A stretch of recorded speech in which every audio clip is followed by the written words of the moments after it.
Hello, everybody, and welcome to episode 5 of Silver Shadows Trail of Echoes. So, we're picking up as the crew has noticed and knows very well that Midnight, Royce, Tarkus, Valentina have just gone missing off the map. Um Also missing are Pim, Gemini, Rosie, and Simmons, but you guys, they're on the map. Like, you can find them. They're just not answering their calls. They're in Yoke. But just getting right into it, like, all this weekend's games are signals that might be the crew, and we're sending everybody off to go explore. And, like, we are very well aware of the large monsters infesting the world right now. So each group has like a mixture of hitters and just like the people to explore. And today's game is we are going to the Sickened Sea, like the place where Howl met all those manatees, the place where we stole, like maybe not stole, but took an energy transmitting thing. Like, it was really weird. It was like a refrigerator. I'm not sure what that was, but then we gave it away. Like, that is where we are getting a signal specifically of Tarkus might be here. Like, that is who we are looking for today. And we'll just get into introducing the players.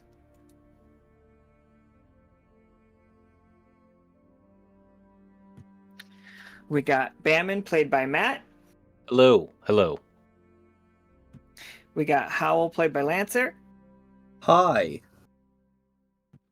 We got Patagon, played by Sept. Hello, everyone. And we got Pollux and Castor, played by local celebrity and resident Pokemon expert, Vala. Hello. Alright. So, our signal, everybody, today is we're getting readings from Tarkus's communicator down here. Now, if you guys don't remember which one is Tarkus, he is the big I'll put him on screen. Tarkus is the big ceramic Oni looking guy. His signal is coming from down in the Sickened Sea. So, we've gone the long way around here on Bamin's boat. So, let me show us where we are.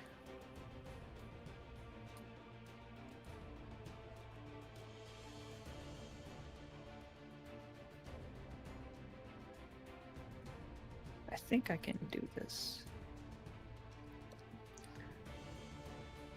Okay.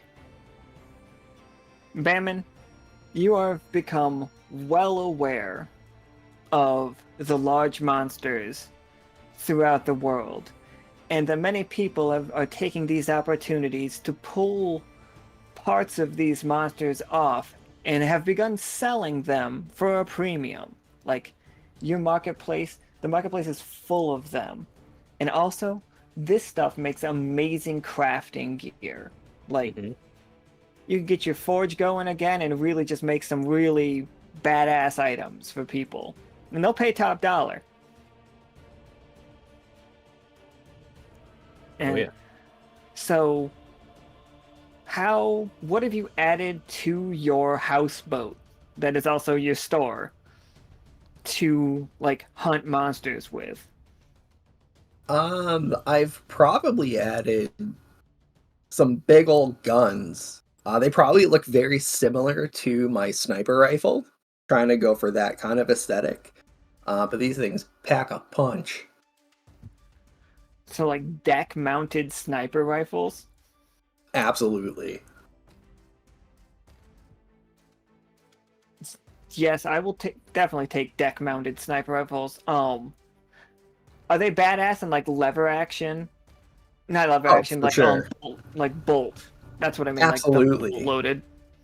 Okay. Mm-hmm. Mm-hmm. All right.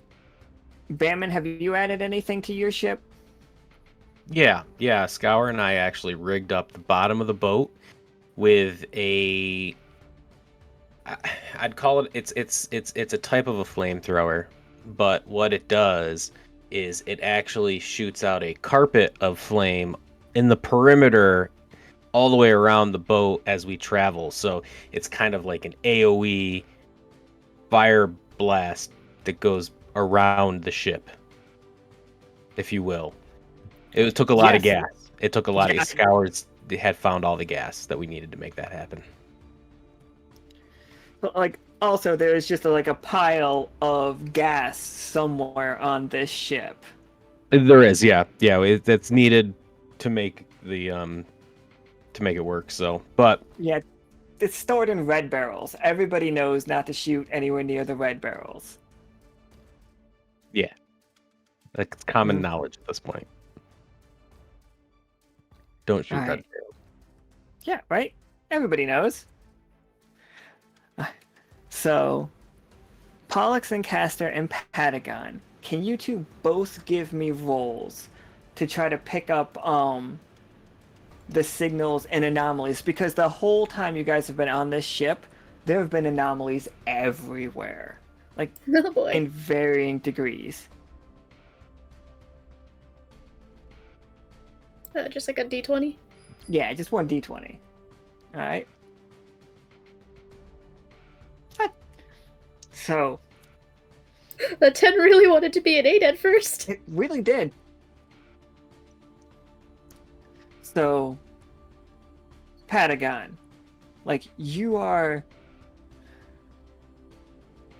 intensely aware of the area that Tarkus is like last seen on the map is fraying a bit, one might say. It is currently just like anomalous as fuck is the best way I can describe it.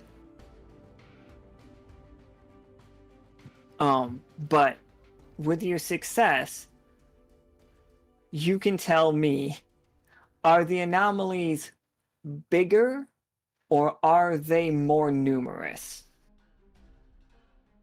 I think we're gonna go with more numerous, kind of like like you say, it's fraying. So there's just like a lot of small holes appearing, almost like Swiss cheese or an anthill. Mm-hmm. Mm-hmm. All right. Vala, I'm sorry, Pollux and Castor, with your mixed success, you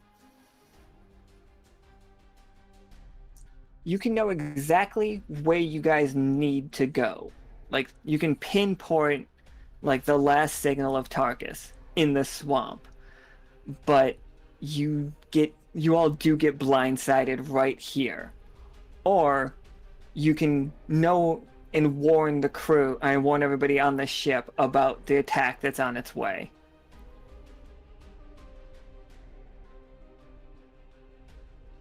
But it'll take us longer to find the signal, and it's fading.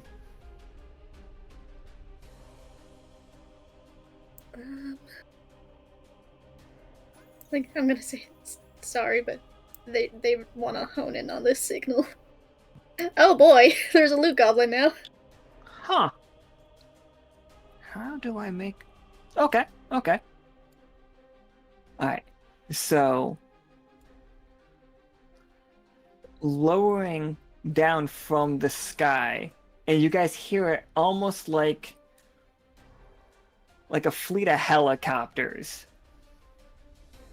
like flying in as these damselfly looking things start just like grabbing onto the ship and start just eating the ship in massive bites.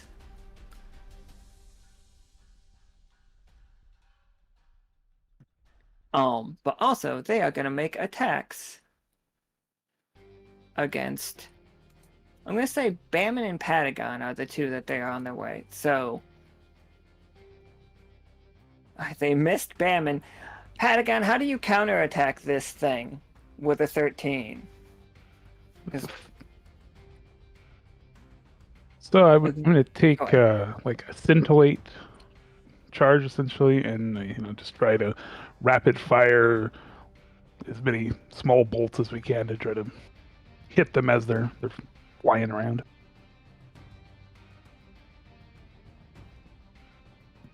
absolutely, it's like it just like one just goes crash. Oh wait, now you cut one of those like head clean off, and like as it crushes to the ground, when this thing dies, which part did we cut off? Did you cut off the head or did you cut off the body? Which part stays and which part dissolves? I would say the body is going to dissolve and well leave the head. All right. So we just got like floating in the water is just like a damselfly head. We can collect it later. But Bamin, Howl, and Pollux and Castor, like all around you, you guys are seeing these massive bites being taken out of the ship. The ship has 20 HP normally. These things have hurt it. They've each hit it for 1. So it is down to 16 now. Except for the one that Patagon cut its head off. I mean, my first instinct is to run over and hopefully, I'd like to try to grab one by its tail and throw it into another one. Yeah, love it. Give me a 20-sider. It's an absolutely. It's like these things are they're strong, but but they are just like they seem to be like hyper focused on eating the ship and not like counterattacking you guys. So like they can be easily just ripped off and thrown at each other. So 2 of them just go down immediately. And Scour wants to try to tame one. Can he ride one? Are they that big? They're big, but they will just they can't be tamed, but he can definitely try. I like a big part of like I want them to be monsters for us to kill, and people don't feel bad. Not so much tamed. I mean, like he like jumps on the back of one to try to let's rodeo it and like sabotage it, right? Like he wants to rodeo one. Yeah, give me another 20-sider for Scour. Absolutely, yeah, of course he does. It's hidden behind my head, but that's an 18, everybody. Oh yeah, it is behind your head.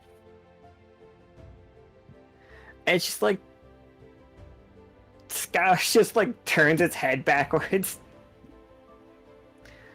and like Howl and Pollux and Castor, they're just down to 2 of them left. Like this place has been just like cleaned up. I'll summon the hand cannon and take a shot at one. Absolutely. Give me 2 20-sides because now we know that they are just hyper focused on like eating, so it's not going anywhere. Few of them. All right.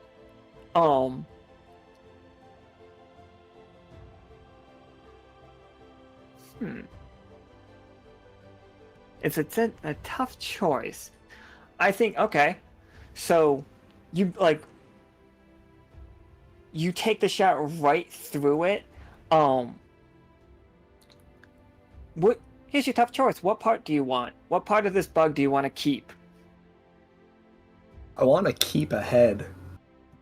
Absolutely. So we just like taking these things' heads. I sure hope you guys make helmets out of these. I just want you guys' like face just inside. Bug armor. Yeah.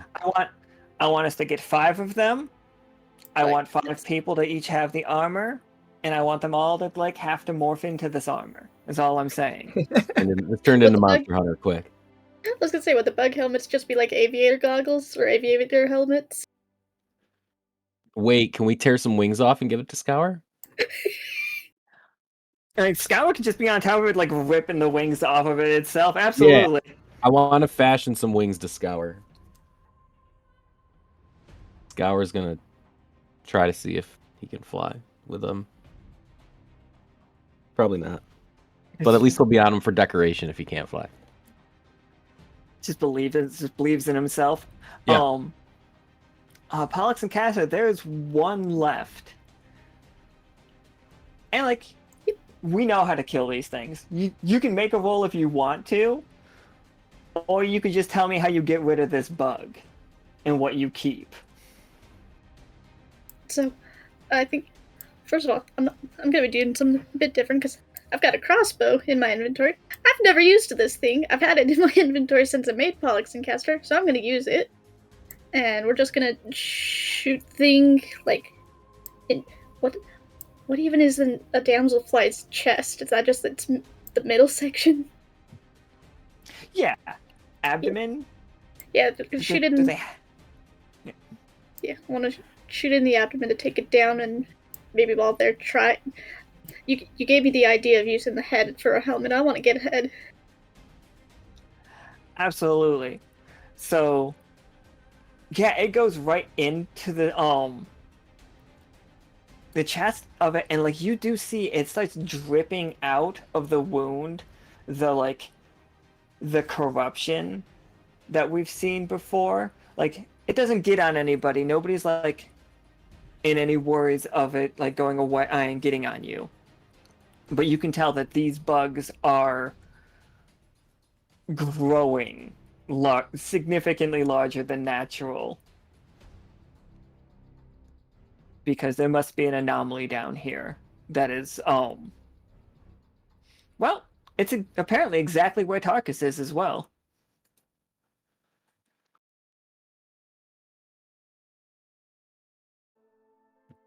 But we know exactly where it is, and that's cool. But in the meantime, because I do have the map and I think it's funny, while we head over there, Bamin, can you roll me 2d20 as you try to affix dragonfly wings to Scour? Yep. Yep, absolutely love it. So we see Scour out there, like now has like a chest piece that is he's got damselfly wings and they work to glide. He can't flap them, but he can definitely glide around with them. Yeah, like if I was to throw him. Absolutely. Scour darts is like a real solid thing that's gonna happen tonight. That's what you meant to say. Yep. Oh yeah, my bad. And also, Bamin, you finish the 3 bug helmets made of those damselfly. I've been at work in here. Yeah, we're killing these bugs and we're making stuff up quick. What is the benefit to wearing one of these helms? What does it do for them?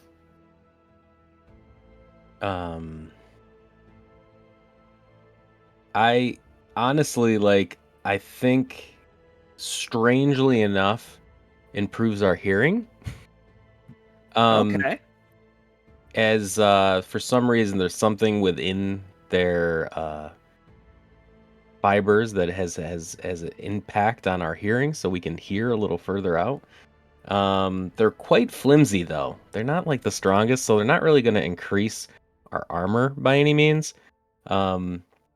But yeah, like we have some interesting some hearing, and I would probably say we could probably see a little better. Yeah, I mean these bugs can likely see all around us, so probably just a heightened sense of sight and hearing. Okay, absolutely. I want to add one other thing because we saw their mandibles like cutting into the ship easily. Yeah. When you guys are wearing these helms, oh, I'm sorry, and there's enough for everybody. Everybody has one, and Pollux and Castor has 2. Like if you're close enough to something and you need to, you have a bite attack that does 4 damage. Like nice. but it does use the mandibles from this helmet. So you gotta like have that mental image.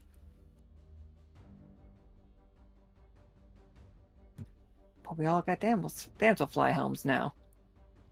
And I mean, Scour with the wings and the helmet could be mistaken for a bug at this point. It really could. No one kill Scour today, you guys. You're here. All right, Patagon and Pollux and Castor, can you guys both give me rolls to get us out there? Oh no. Thank you. Well, Thank you, Pollux and Castor. You're welcome. Okay, everybody. So we're supposed to be going here on the map. Somehow, we ended up right around here, next to this strange tentacle thing.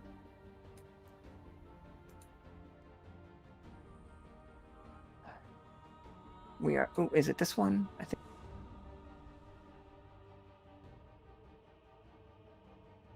Oh no, it's not this one. My bad. It's pretty. A lot of swamp going on. Here we go. All right.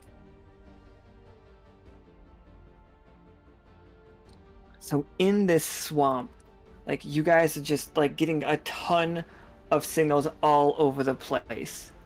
Pollux and Castor, you get the signal for you get an SOS signal over and over again.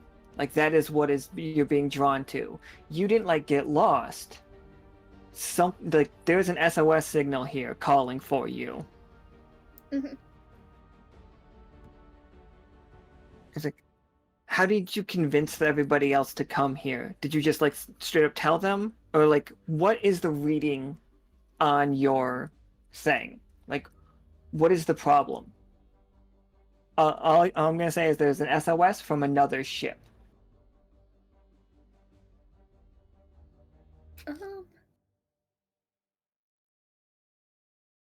Ooh, I feel like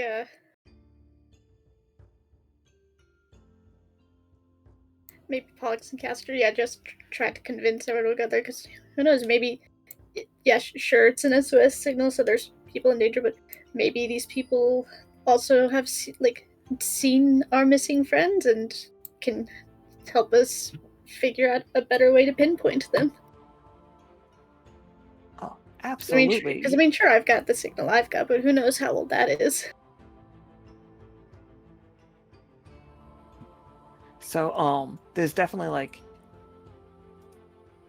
a moment where you guys are like coming into this area and you just like see like an SOS signal in like red blinking lights in the distance heading that way. And because it was a 1, so it's gonna ambush you, this thing comes like bursting out, and it's like, you know, a silverfish? yeah. Do you guys know those Mhm. bugs? Yeah, they're the worst. It's like, what if a silverfish like really liked drinking blood? Oh. Ooh. Like on the end of all of its limbs are proboscises Oh, I hate that. that are like just really huge syringes as they are like aiming for you all. And I'm gonna just do just one roll. Alright. So you guys see Scour get impaled to the wall by one of these. Like to the deck of the ship. And like it is beginning to like you can see the whole thing. Like you guys can watch the blood going up this thing's proboscis. What you guys gonna do?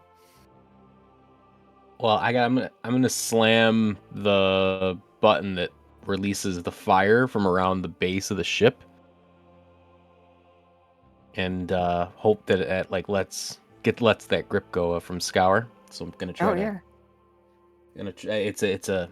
It's kind of like it's like a button. It's not a button, but it's like a giant thing that Bamin slams that lights off that fire.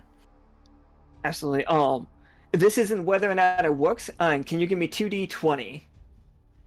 Because like we know that the fire is gonna go out and it's gonna be out there. Just okay. Tough choice here. All right, you.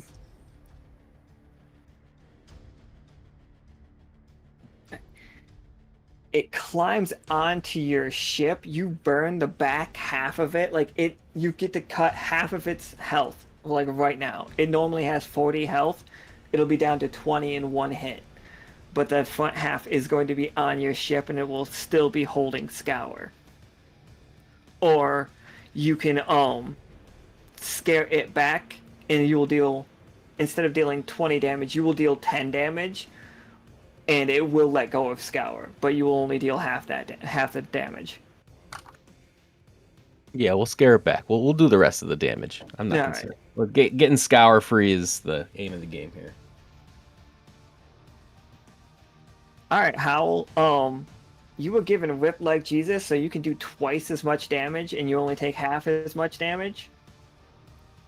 Get in there, Howl. Apparently, you're pumped against this weird silverfish. Absolutely hyped, because the last time I was here, I don't know if everybody knows this or not, but I became a god. The manatee people are my people. I'm in my element. I'm feeling it right now. So I think I'm going to try to hop on one of the deck-mounted sniper rifles. And I'm going to use my scope eye to try to pick out like a central point on this thing, like an important looking organ, if I can find one. And I'm a fire. Oh yeah. Give me 2d20.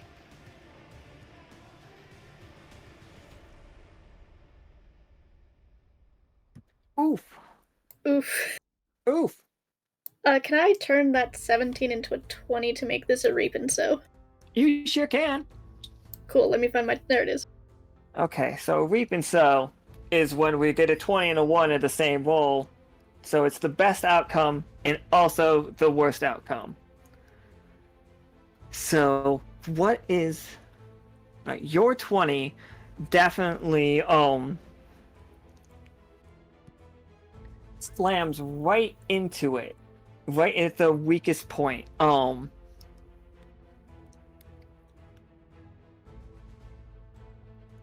Right into like the weak point, and like you blow its like abdomen up, and you guys can like see its like beating heart like through the shell. Like, so we have silverfish like carapace like landing on the ground, and there was just another one played. So somebody gets to make another attack immediately.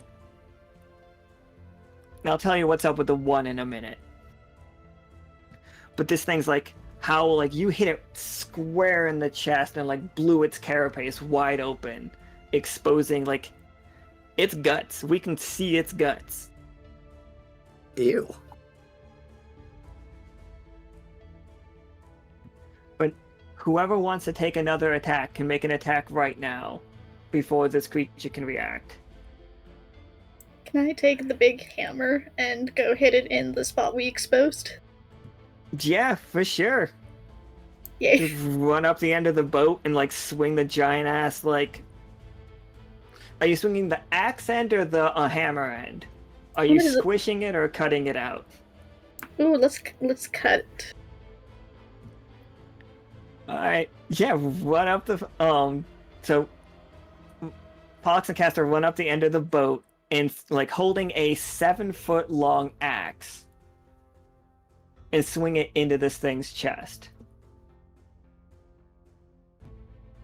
Give me 2d20. That's really cool. The 18 does it though. So, what do you cut out of it? Like, what organ do we add to our materials? And what does it look like? Not the organ, but like the attack more than. See, I had the idea, like, for the attack, just like, once they get there, going full momentum, just swinging in a spinning circle to, like, slice this thing clean out. Oh, absolutely. Whirlwind attack is always the correct choice. Spin to win. But see, I want, as for what they kind of, I want to say heart, but at the same time, I feel like that would probably be too much. No, you can take this thing's heart. Oh, fuck yeah, let's get this thing's heart. Absolutely. Cut the heart right out of that. Alright. So, yeah, the heart goes like flopping out and lands on Bamin's ship. It's like, you know, all the times I tell you you could swim inside a blue whale's like heart? Same concept. It's just, you know, bug. And it starts collapsing into the water, but before it can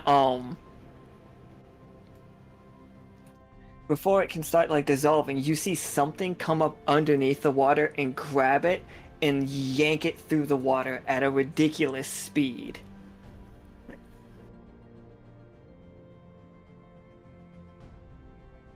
Like something just grabbed that body, and in the distance you can hear what can only be described as like a crab eating festival where everybody has those crackers. Ooh. The buttery ones? Yeah, the buttery ones. And it sounds like something is like snapping carapace into pieces up there.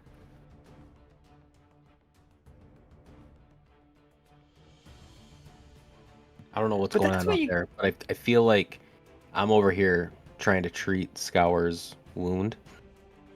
With like Black Hawk Down over here. Like we got just making sure Scour is good, even though I know something else is probably on the way. Oh yeah, absolutely taking care of Scour. Does anybody have any like medical abilities, or you just want to like make a first aid roll style thing? Bleeding out.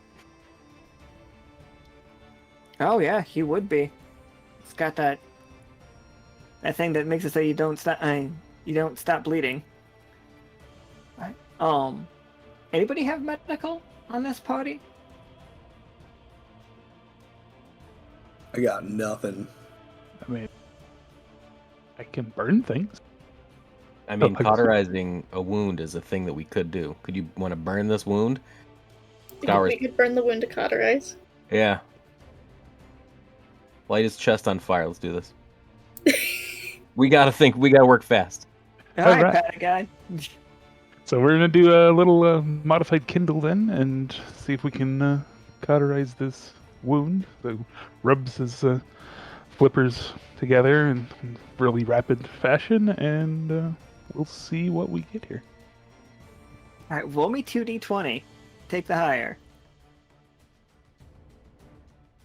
Another one! Oh no. Well, there you go. There's your bingo.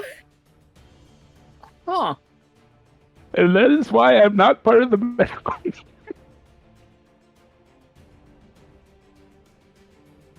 Well, so what happens here? Did you just like Hadoken Scour? Like, It stops the bleeding, but he's completely burnt. Yeah. I don't know my own, I guess, friction? I don't know. it's just like, man. Alright, so like you hit him with that, and like it stops the burning, but he has your entire flipper like scarred into him for a while. And the worst thing is like the smell of roast weasel has made it onto the air. Ooh. and you guys start hearing the chittering sounds of beetles and other bugs crawling down these neighboring buildings. And they are like specifically coming for Scour. It's like that the smell is like driving them closer.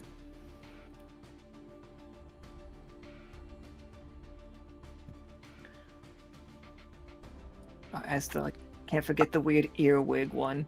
You got any more of them? You got any more? That's a lot of bugs.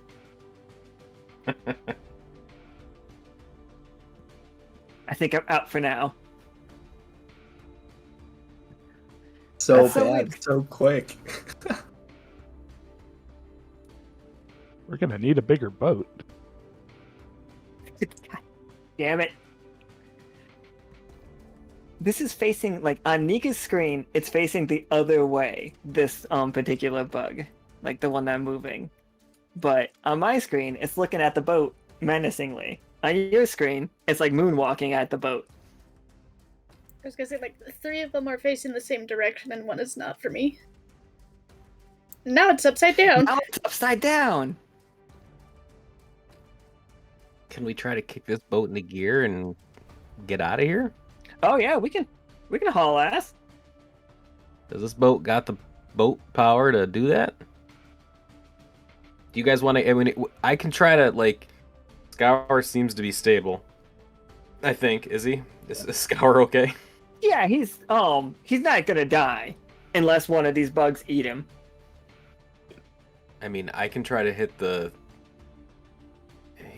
throttle on this thing as fast as I can go. I mean, I know I might be able to utilize one of these red barrels into the engine to make it go a little faster. If you guys want to jump on the guns, we can try to get out of here.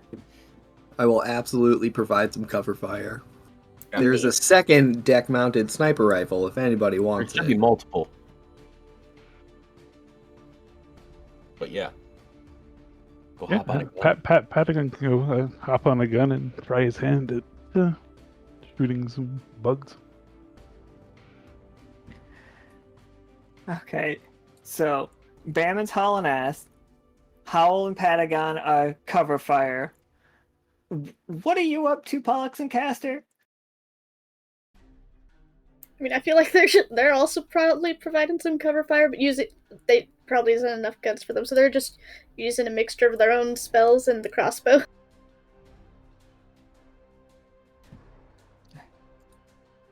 Alright, so 1 second. We have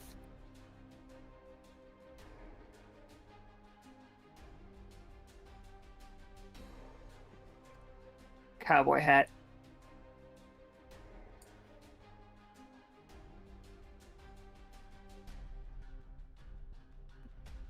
I feel better now. Pollux and Castor have to share one cowboy hat, though. The cowboy hat disappeared for me. What happened? Oh no!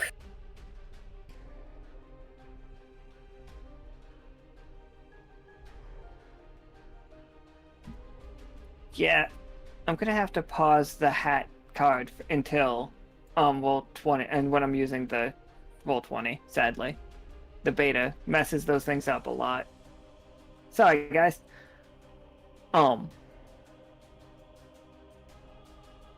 It's their get along hat. Alright, so yeah, all 3 of you, we will make roll. I'm Pollux, Castor, Howl, and Patagon. You guys are surrounded by insects. Like, are we, like, blowing, like, one out of the way? And if so, which one? Like, north can be whichever direction. Like,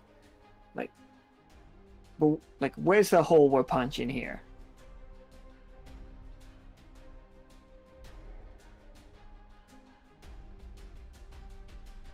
I feel strangely threatened by that upside-down moonwalking one. Is it still upside down moonwalking for you? He's upside If you down. refresh the page, it's not upside down for you. Oh, gotcha. I had to refresh and relog in apparently. So That one's supposed to be an earwig. But don't worry, you guys' ear canals are far too small for it. It will try, though.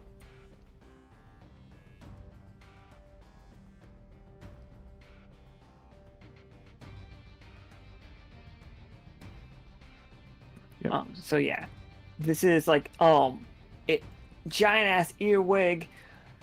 It's got like nasty mandibles, like the much like the other damselfly things. It has massive antennas that do seem to be arcing electricity between them.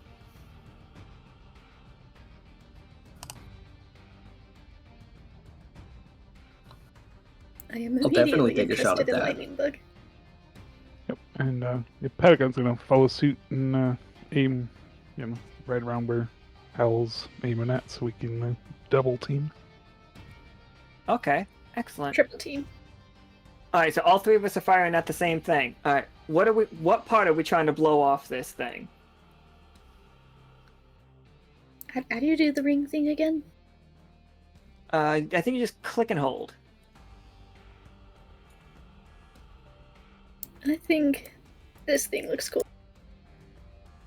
A Yeah. big part of it, like a big part of Giant its shield. carapace? Okay, okay.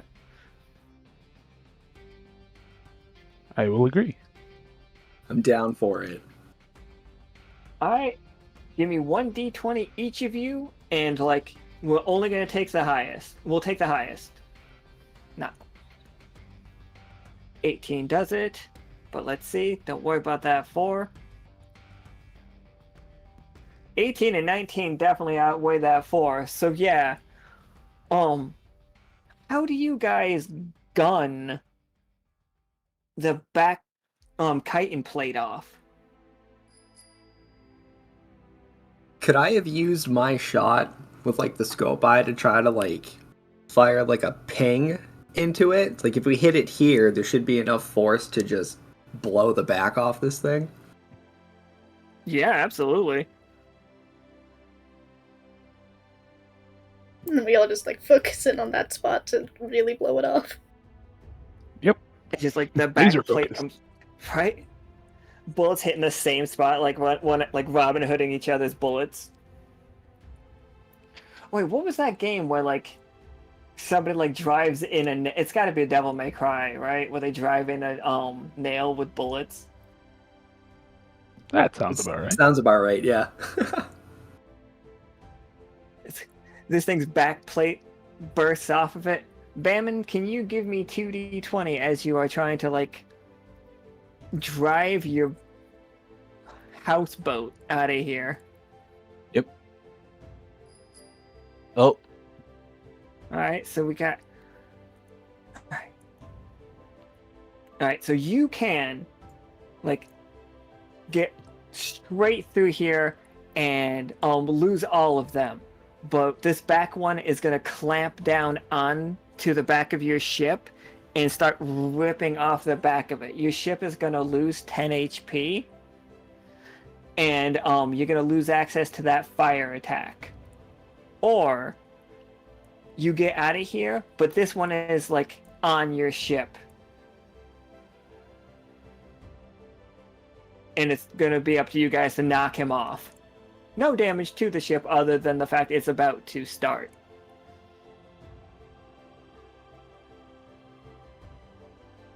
hmm.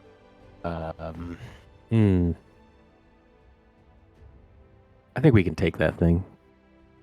Yeah, it's not that tough, right? Yeah. Yeah. I mean, let's those, keep our boat intact.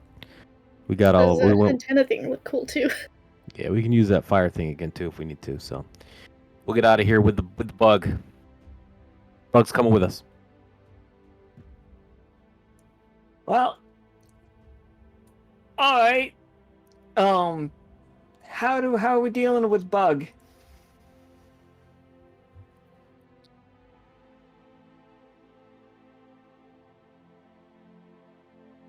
Anyone got something fancy up their sleeve? Anyone been able to take care of this bug? Patagon would start with rip and tear and just, try to go after a more or less softer spot in one of the legs to try and knock it off balance. All right, yeah, roll me a 20. Like, rip and tear, by the way, Bamin, is a chainsaw Oh, that this penguin has. I love it. Absolutely. So, like, yeah, we get, like, one of the...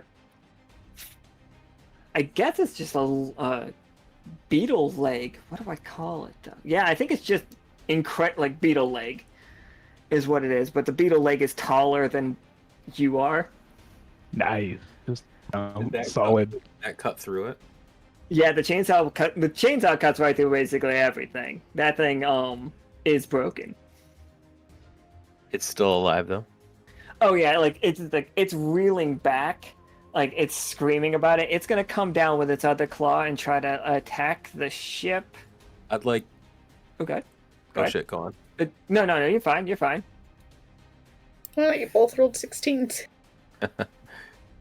I want to grab one of those gas canisters that fuel my fire attack, and I want to shove it in the open hole that was just rip and teared.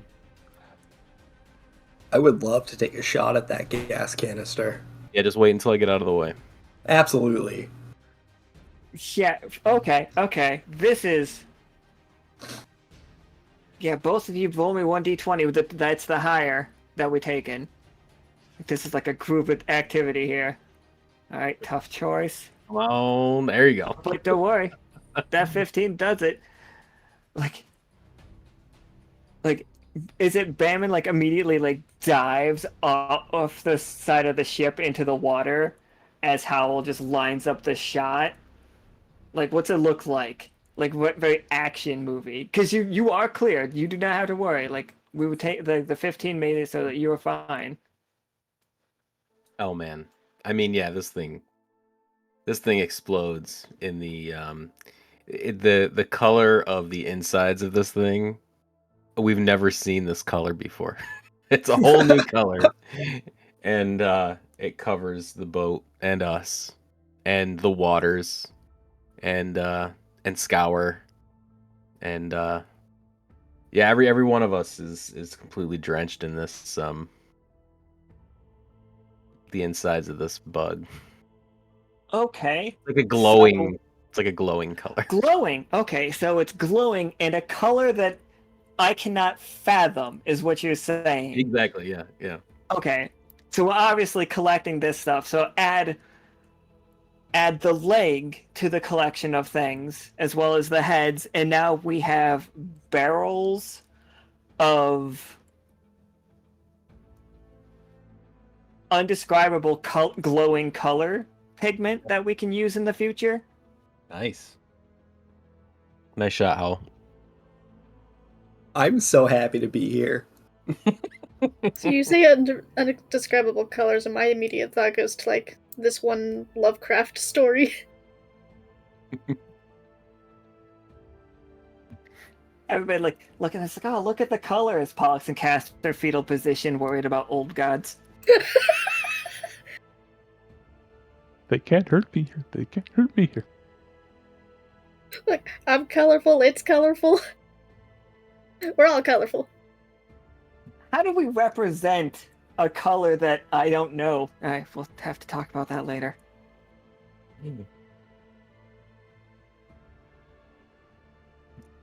All right, so let's get where we're going. Now that you guys have basically cleared a swath through these bugs, and you are covered in one of the biggest ones, like guts, like most of the bugs are like avoiding you as like they are buzzing around this place, but you guys can definitely detect that up ahead is the biggest problem of it, and we have been here once before. Man. My old bugs are back. stomping grounds. Wait. Are those more bugs? They are more bugs. Oh, but don't worry about these ones. They're gonna fly away because you're covered in gunk. Yeah, we blend in, right? Like they don't see us. This one's a problem, though. This one's an interesting problem. Shrimp bug. Oh, that's a You very see- sharp pointer. That one's like doing the. It's really long and almost like a constrictor situation around the oil tanker here, and you Mhm. see it like sticking its proboscis into the reserve tanks inside this thing. This thing hasn't been used in centuries, but this thing is trying to drink every last bit of what the polluting oil that's all over the place out of it. And you see what looks like piles of carapaces. Oh, that's what I'll use these tokens for. So these aren't like actual living ones. This is just a stack of dead bug parts. That dead might be a strong word. They're pulsating. Ugh.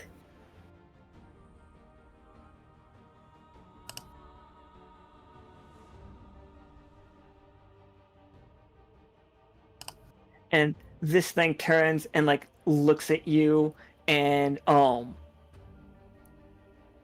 it what is a you ever heard of a hissing cockroach?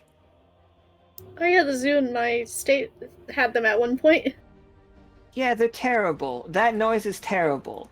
And it's almost like the chitin on its shell is clacking together. As it is definitely preparing to attack you guys. But on the plus side, Pollux and Castor, the signal that you're getting from Tarkus is over here. Like in this pile of bodies. Oh, their immediate thought was, oh no, has Tarkus been eaten?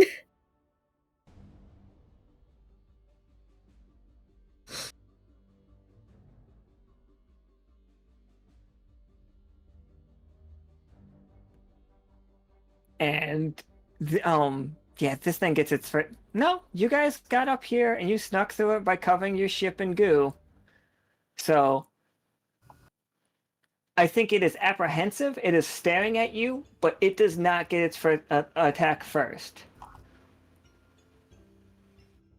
You can tell that if you get closer to the stack of bodies, it might attack, unless you guys can like somehow convince a strange giant corrupted bug to not attack you.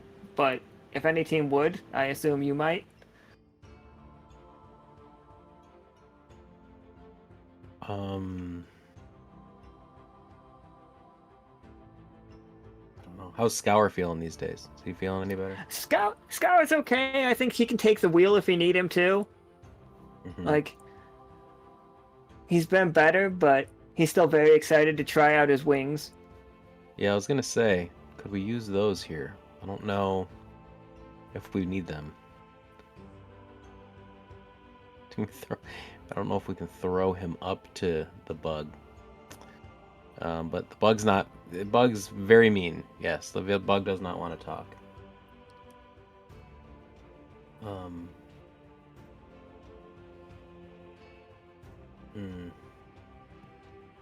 Like, unless this isn't like doesn't have to do with corruption and just has to do with magic. So like, these bugs just might not even be corrupted bugs. They just might be just really big bugs.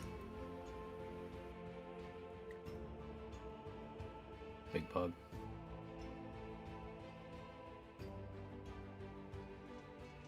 So like, I mean, if you guys want to try to like be like, don't attack us, we just need to go find our friend situation. I don't know who would make that role or how you guys think the role would work, but I'm down. I don't know. I mean, if we want to go the stealth route, I've got the spell Cloud Call.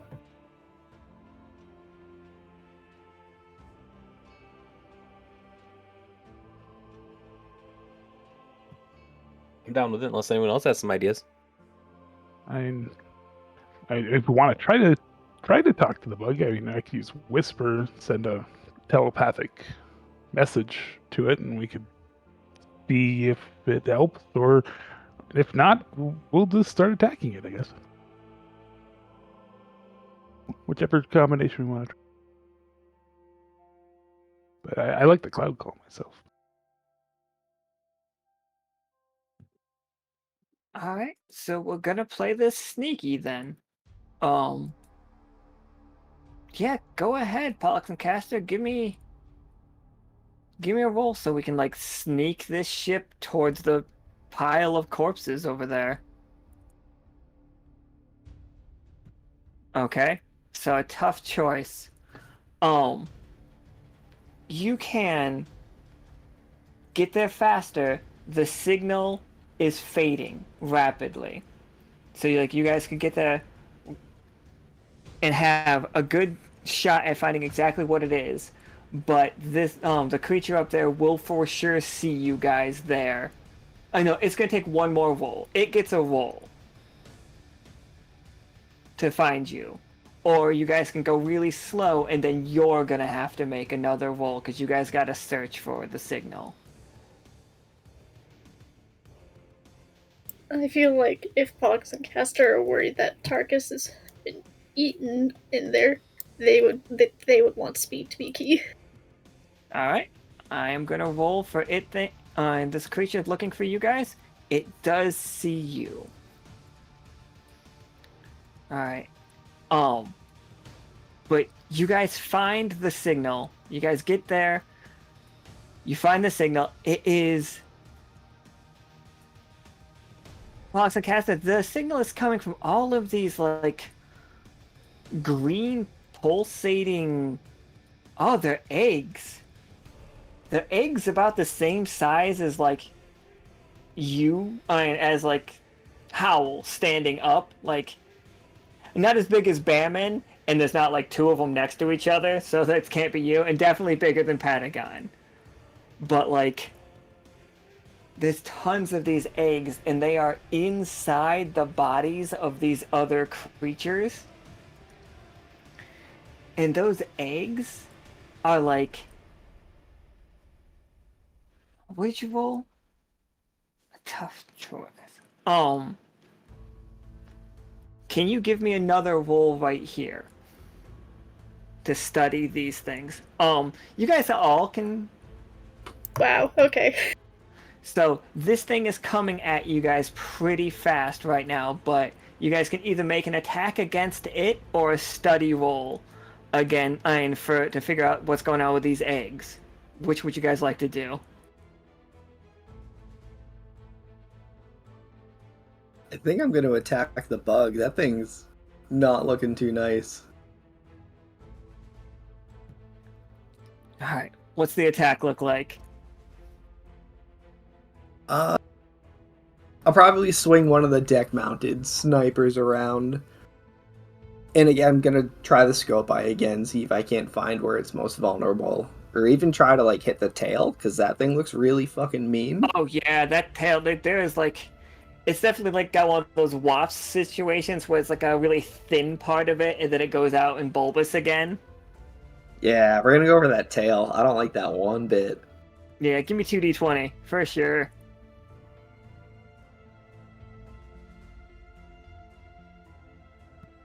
Is that 2 17s? Nice. That's Nice. 2 17s. Right on.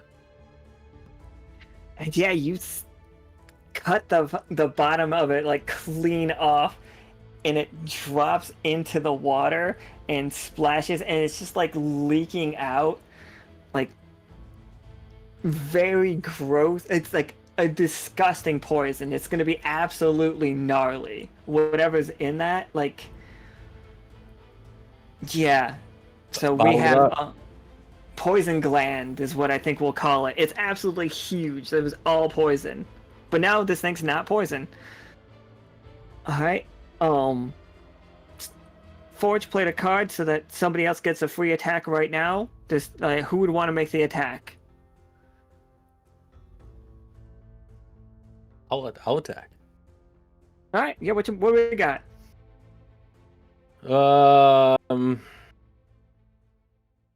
Let's see.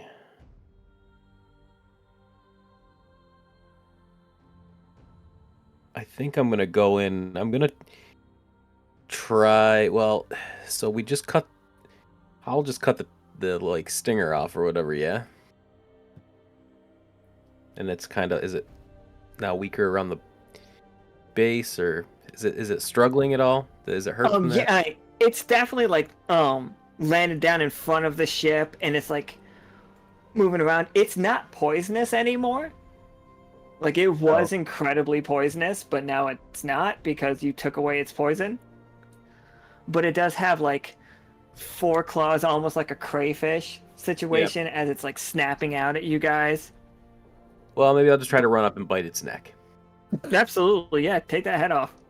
Yeah. That's the idea. Oh, 2d20.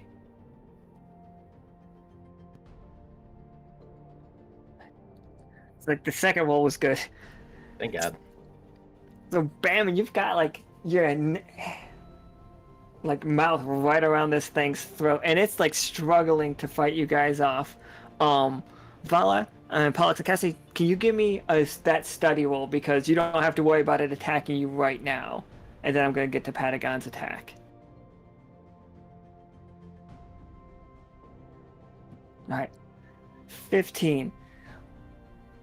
Pollux, Castor, as you stare into these eggs, like you see like tons of things. Like you see faces like over and over again, and then you see what looks like Tarkus, Royce, Midnight, and Valentina like flying superhero style, except for Valentina, through a gateway.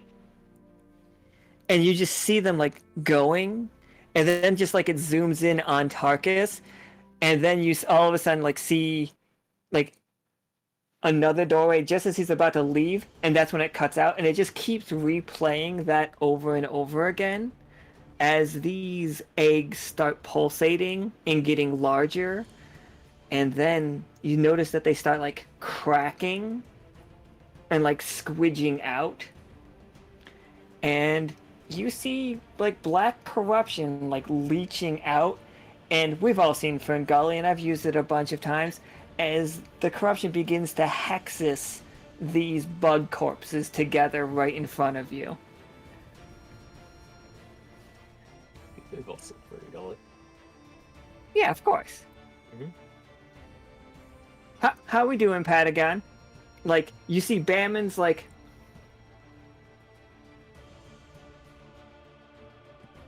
yeah, Bamin did that, another one, yeah. Bamin got that one. That's what Bamin is like, in the air, like mouth around this creature's throat. Oop. And he's... I'd say if we do notice that it's like starting to like transform, I'd say Patagon's gonna run up to the front and just try to just go in for a very large, just lunging blow. Try to get an early hit on it before it can fully test it. Oh, against the pile of corpses? Absolutely. Yeah, okay. Yeah. The eggs? Alright. Yeah, give me 2d20 for that one, too.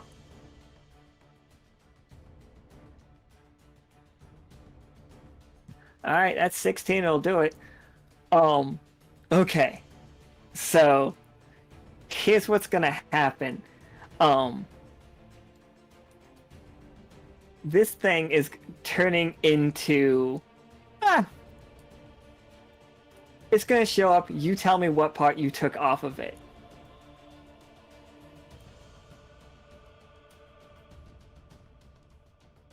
Yeah. It's a Gundam. It's a Gundam. Nice. Yeah, I have to say that left arm over there. That sounds like a good... Yeah, all right. So, you cut right through the... where'd you take it from? Like, in any spot's perfectly fine. Just right there at the shoulder. Is it not clicking? There. Yeah. Oh, yeah, okay. Yeah, That's I it. had the wrong one. Either side. Yeah. I was just trying to get the click to work. So you this is with the chainsaw, of course. This is the rip and tear. All right. Yeah.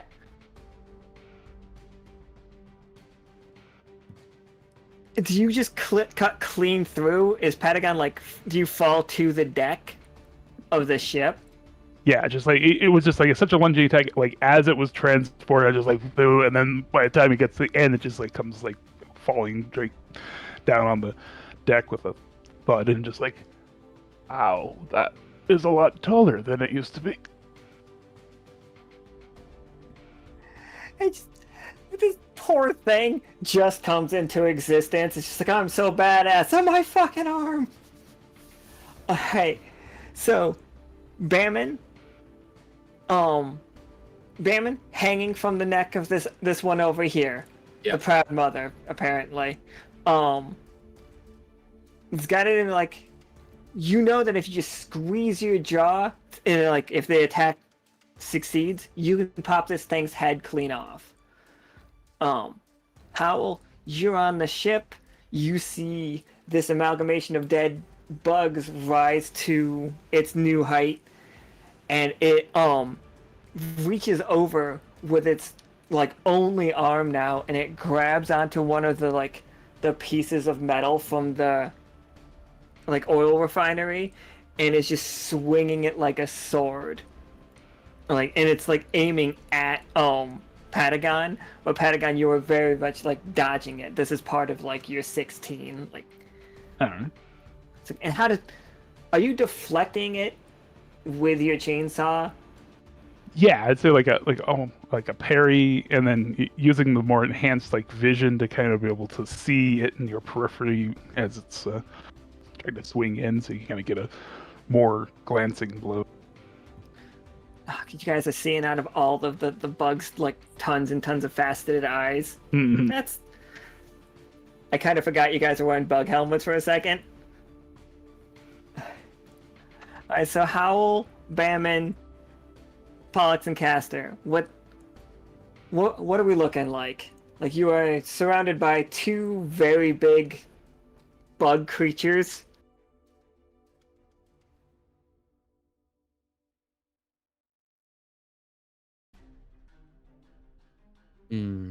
Is my bug dead?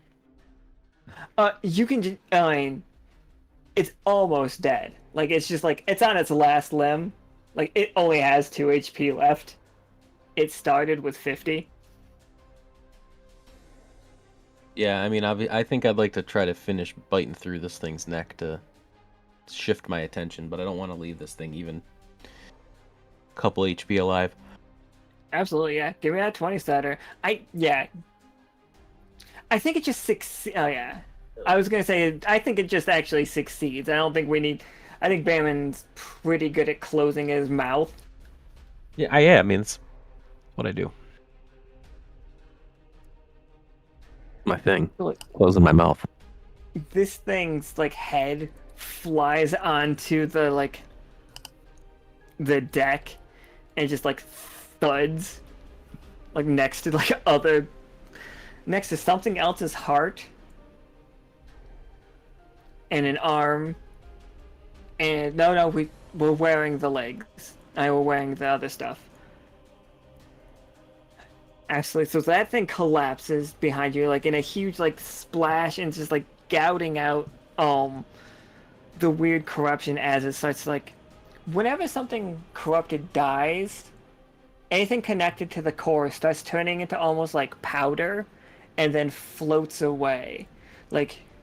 And because of where you guys are right now, you guys see it float strongly, like a gust of air. Just came that you did not feel the air, but something is pulling it like something pulls magnets to the west of where you guys are right now.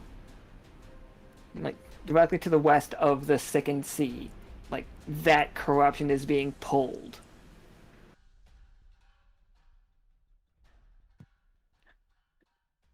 So Pollux and Castor and Howl, you guys have a giant Gundam made out of bug parts looking down at you.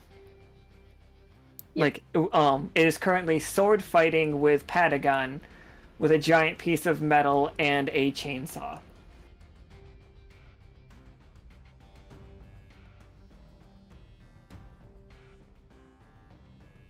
Can I utilize a fireball card? Yeah, for sure. Just to remind me, it's not going to be like I spend this much HP and it's 4 times that amount. Yes, absolutely. The fireball, as listed, everybody right now says spend X AP and deal X damage. It's gonna be spend X AP and deal 4 times X damage from now on. That card is not as strong as it was originally because power scaling is a thing.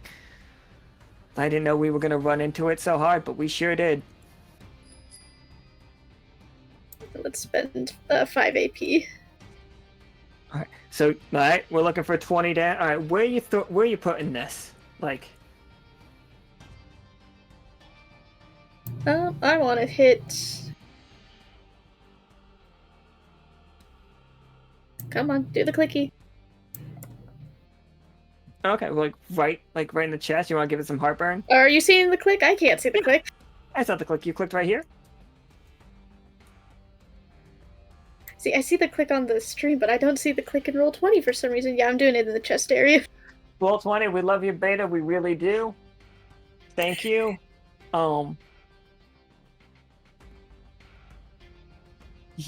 So, for sure, like the fireball hits it dead in the chest right there, and you guys see it starts to do that lobster thing. You know when lobster gets cooked, it turns bright red.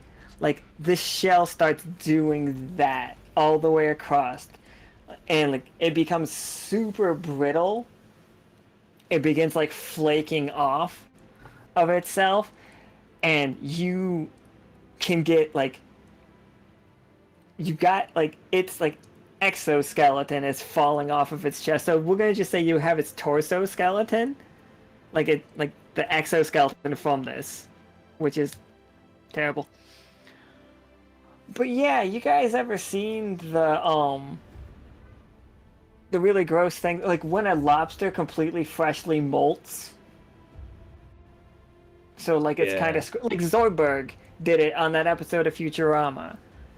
Like this thing is basically Zoidberg without his shell right now, but instead of like fleshy and pink, it's like oozy and black as this like gelatinous shape that is trying to regrow its left arm, but very, very slowly.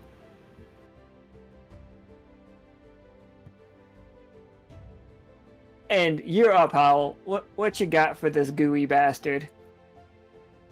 I guess I'll just take a big ol' shot right in the center where the fireball hit. And hopefully this big gooey bastard will stop trying to grow back. That's gross. Alright. Yeah, and this is definitely a 2d20 situation.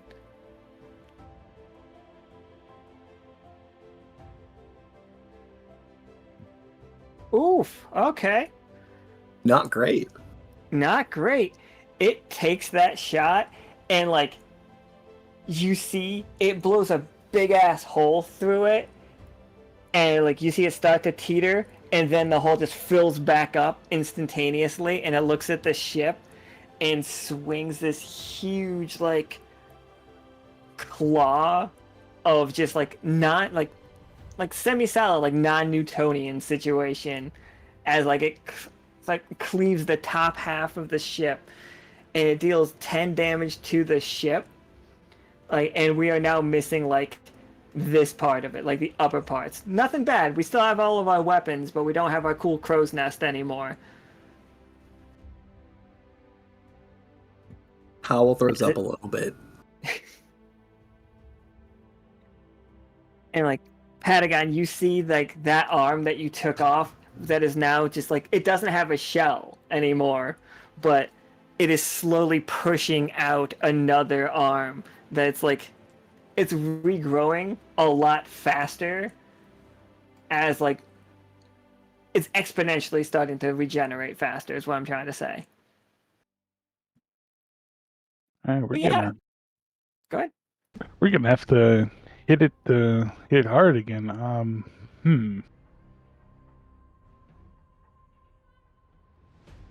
Throw Scour up there with his wings and another barrel.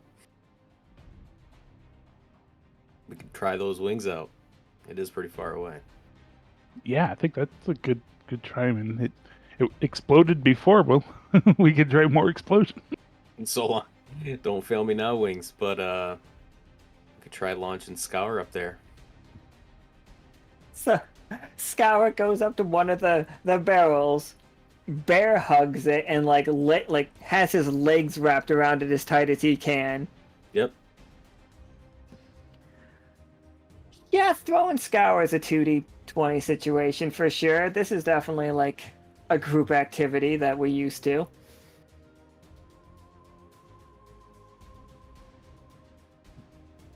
An 11, that's fine, that's fine. Okay. So it barely works, everyone. So you threw him over? Like Scour is now over the head of this thing? And he's just dropping this canister? Yep. So yeah, Scour's clinging on to the side of the oil rig. He dropped it in him. Like, you guys see it, like, falls right into its head and with a little, like, bloop. So now, inside this creature is a barrel of explosives. How are we igniting it?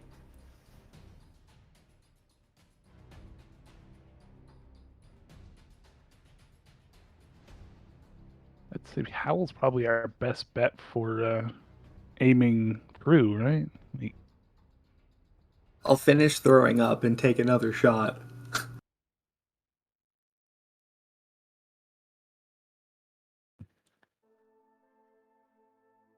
Alright, so, as, like, Howl is lining up are you lining it up with one of those sniper rifles? Is that Yeah, for sure. Yep. Alright. I'm going to roll 2d20 against Howl. This is it trying to attack Howl. Alright. So it missed one of them. And the other one is coming in at you. And it's like, as it like gets closer and closer, you can see the corruption hardening around it and making these claws like look lethal. Pollux and Castor and Patagon, you two see this coming. And it's all happening almost instantaneously. Like Bamin through Scour, Howl's lining up the shot, this claw's coming at him. You two can both, without making any rolls, take this hit. It's going to deal 20 damage in total. Like, you guys don't both have to take 20 damage. Or you can make rolls to try to stop it.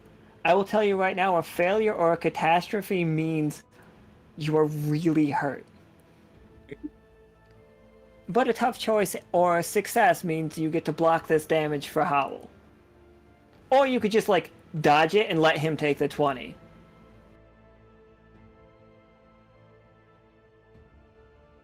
so I'm thinking like a dodge roll kind of situation. Just try to like get up there with. But we had that shield piece right from that beetle earlier. Kind of just yeah. roll into that and just try to like hold it up. Maybe that would be where Pollux and Castor just like help us like try to hold that up in front of Howl. Yeah, I can imagine like one of them helping hold that up and the other trying to make a roll to help with blocking it as well. Yeah, absolutely. Both of you two just give me a d20. We're going to take the higher. And, yeah. So we know it's an 18. As long as that's... Alright. It wasn't a 1. So, at Howl, you see out of the corner of your eye that claw just coming right at you. And it's got you dead to rights. But Patagon and Pollux and Castor come flying out with that beetle shell and catch the attack just in time. And you see, like, with your one eye, you see the weak mass of corruption in it, and that barrel touches it right now. Can I get 2d20 as you pull the trigger? I'm so nervous.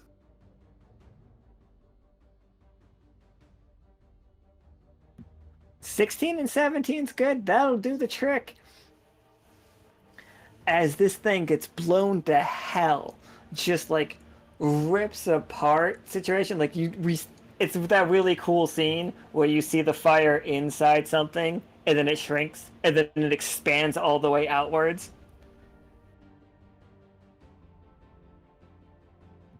And as everything just like flies away, you guys as anomaly detectors start like reading no anomalies anymore, and our signal for Tarkus has been lost. Well, I mean, that's disappointing that we lost our trace to Tarkus, but at least the area is going to be more stable because we know that these places just can't take that much before they start unraveling. So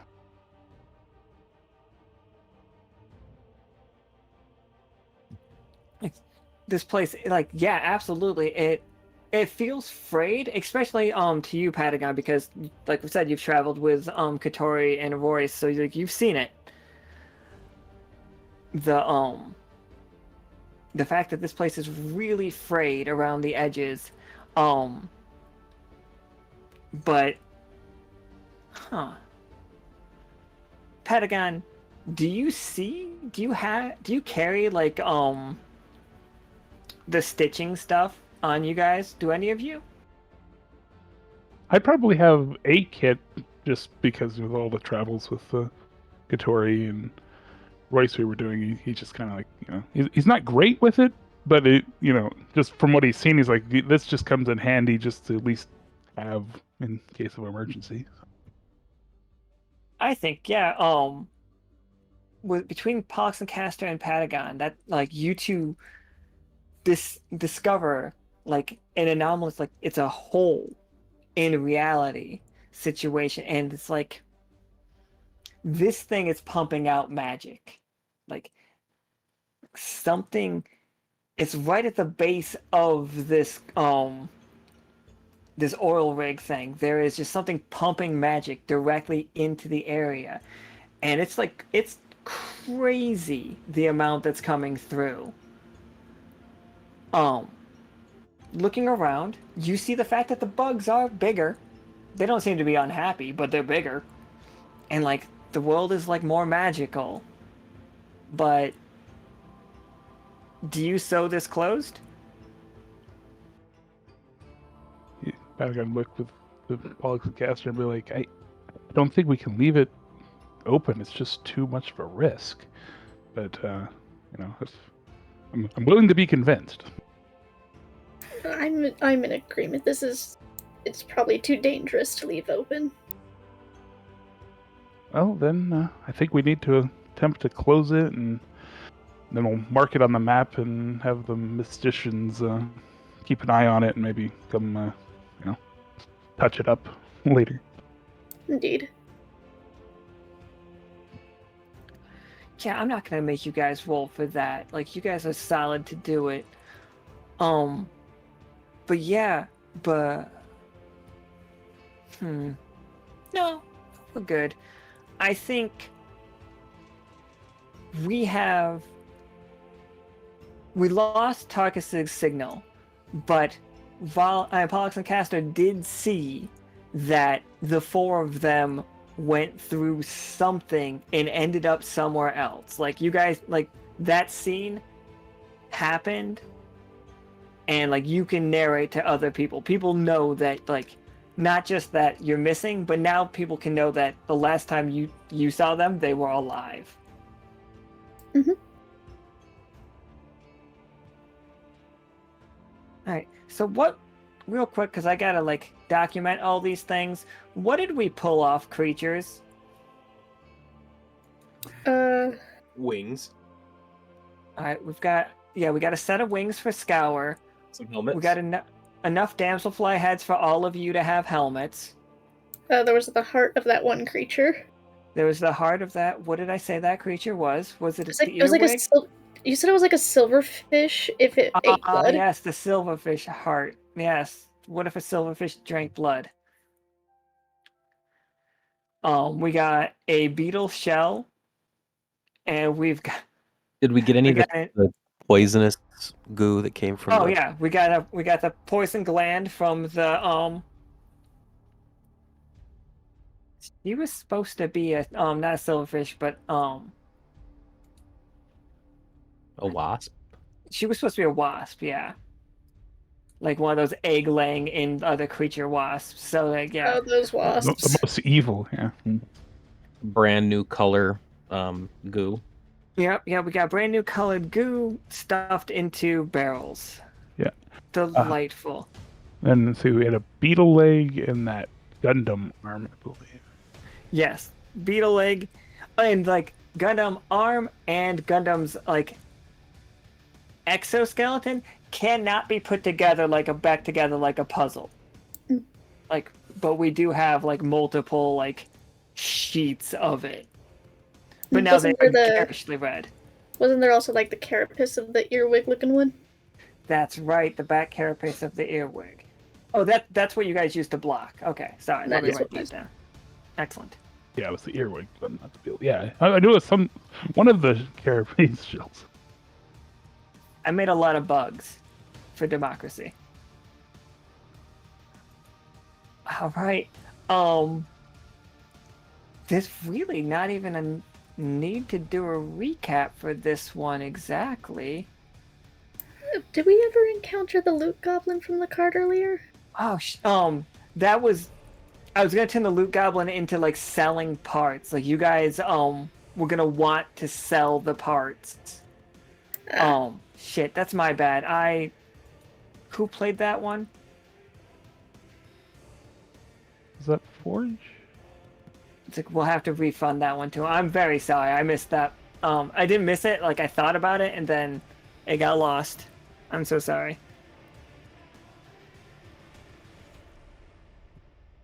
All right. Thank you, Nika. So, yeah, this game ended a little faster than normal, but Bamin time anyway. So, I hope everybody had a good time. We are gonna talk about how we are gonna start using these creature parts to craft, like once the story gets there, and the story gets there on Monday, so we can start like explaining things, because like that's that mechanic that I need to do. Yeah,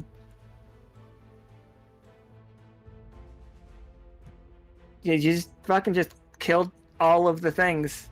Like, okay, fuck the bugs. Also, you guys stepped on the gas the one time that, like, I never expect any of you guys to have to, like, back down from a fight. Not that, like, I think it would have been smart to just stand there and fight, but the fact that you did just leave, I'm like, they never just leave. Cool. Gotta keep you on your toes, I guess. I'm just like, okay, I've got them all. This guy's got 40, this guy's got 35. Cool, he hits this way. This guy aims for the ship. This one has a lightning attack. It's like, we're just gonna drive. Let's fucking go. Yeah, alright. But yeah. Thanks for being awesome. So yeah, the long and short of it is we are getting signals from the missing crew members around. We got a signal from Tarkus, and so we came to this spot, and we saw the corruption, like inside like bug eggs, like revealing the fact that Tarkus traveled through some stuff, like some weird shit, like with like these bug eggs. For the record, good thing we just murdered that thing, so we don't have to deal with those problems. Scour's got bug wings. Pollux, Castor, Patagon, Howl, and Bamin and Scour all have matching helmets that look like bugs that allow them to bite things. We killed a ton of bugs. And yeah, that was today's game, everybody. I am sorry about the loot goblin, though. Oh yeah, Tarkus is just packed full of eggs. I hate that. Just, it's like soft-boiled eggs, though. Like blue and white soft-boiled eggs.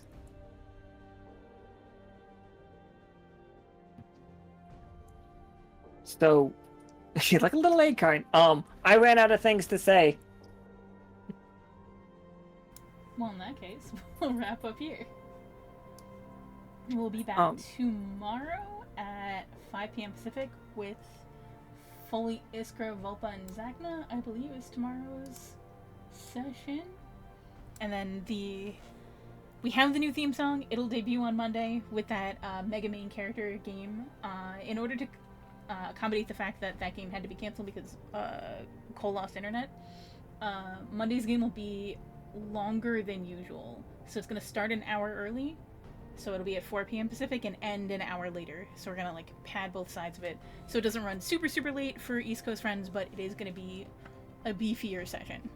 And y'all get to hear the theme then, which I'm very excited for. And I just have to like not share it for the next few days, which is fine and totally doable. Not a problem at all. There'll be no issue. No, none whatsoever. It's fine. So Thank you all for playing. Y'all did amazing. Y'all were like efficient as hell. Efficiency. Here, here. Alright, so we'll heck off and see everyone tomorrow. Bye forever. Bye. Bye, everybody. Bye. Bye.